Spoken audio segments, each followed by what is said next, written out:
Hi, John. This is the main hose that we use in the dog room. This green litter pan has filled up just since we've been here tonight, so that's less than an hour.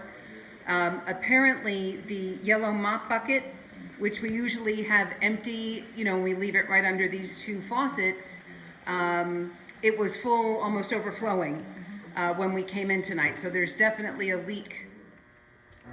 I know we've been told to turn them off really tightly, and they're off tightly, and still they are dripping. So maybe it's a washer. I don't know what it is. It happens often, but this seems like a pretty bad drip.